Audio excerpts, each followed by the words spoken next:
Welcome back.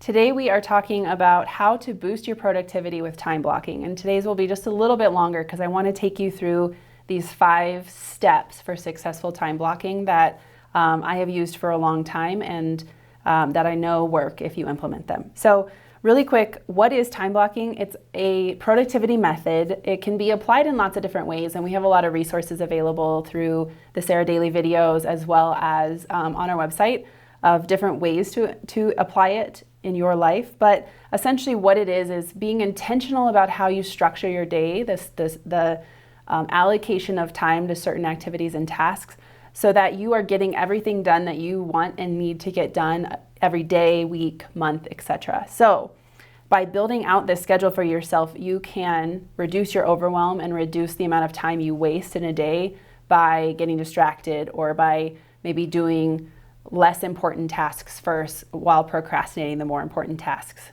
I have familiarity with this habit behavior. So time blocking has been a really critical piece to my productivity, and I know when I don't do it successfully, my productivity falls way off. So these are the 5 tips I have for successful time blocking in the structure that I use.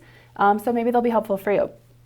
The first one is that I start with a brain dump. So I really recommend you pick a day of the week and use that one day of the week as your structure day for the rest of the week. So I do this on Sundays, where I do a brain dump on Sunday evenings after the kids go to bed, and I brain dump everything that I want to get done for the week. So I basically say, here's all of the appointments I have this week. I go ahead and block off, kids stuff where I know that Monday through Friday this week I can't work, or other things that are going to take up my time. And then with those remaining blocks, I'm thinking of all the stuff that I need to get done this week. So in that brain dump, it doesn't have to be organized. It's just getting everything out of your head.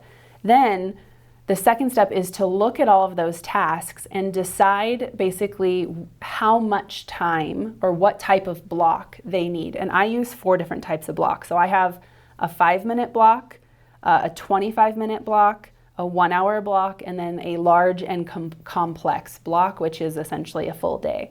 I use 5-minute blocks. I tend to give myself 10 5-minute blocks in an hour, and those are things that take me less than 5 minutes. So I just need to make a quick phone call. I need to pay a bill. I need to make an appointment.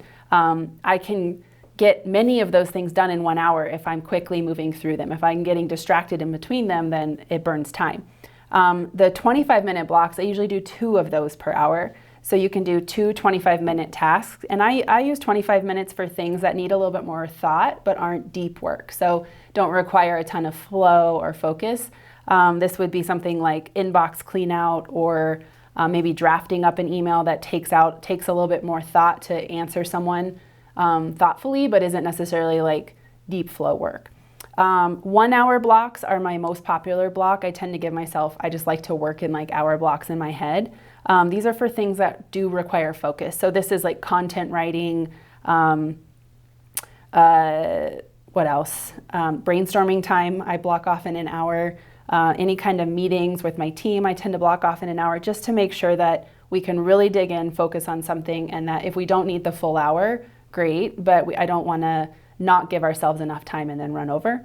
And then the large and complex as the 4th block, those are rare, where it's a full day or many hours devoted to something, but these are for larger projects or full day meetings like masterminds, where I just need to block a big chunk of time to tell my brain, 1, that I've got to focus on one thing that whole time, and 2, that I shouldn't expect to get anything else done that day. So brain dump, and then assign all of your tasks into one of those type of blocks. You can make up your own time chunks. I just recommend blocks like that.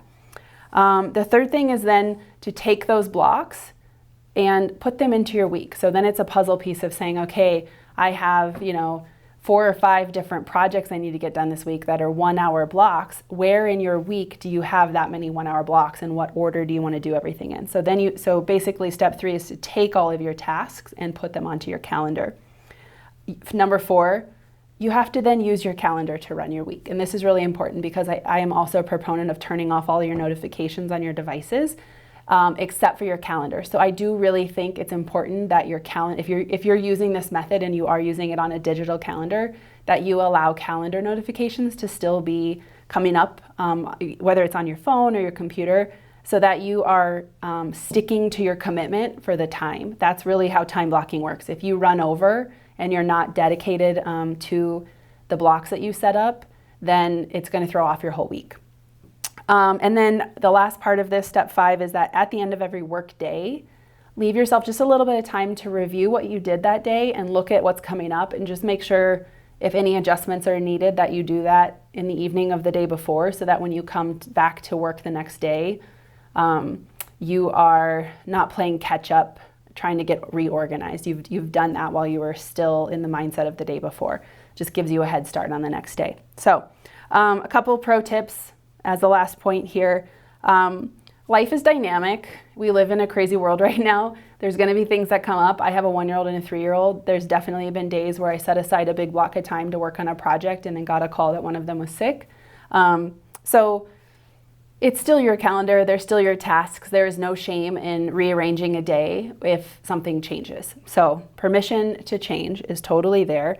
The second thing is about, I've gotten feedback over the years around that it creates almost more stress to just see your calendar full of meetings, even if they're blank blocks for you to work on a project. So if it works for your brain to leave blank space, that is also a tool you can use. So if you know that from 1 to 4 this day is just open space for you to work on content or on email or whatever it may be, and you don't want more structure than that, you can leave just blank blocks on there that are for you to do whatever you want. And that is a way to kind of relieve what might feel like pressure when you look at your calendar and just see meeting. So those are my 2 tips. As always, apply this to you and your business as appropriate. These are just tools that we have found through many years of doing mastermind groups and helping lots and lots of women in business to be helpful in running our lives more smoothly, more successfully. I hope it's helpful for you.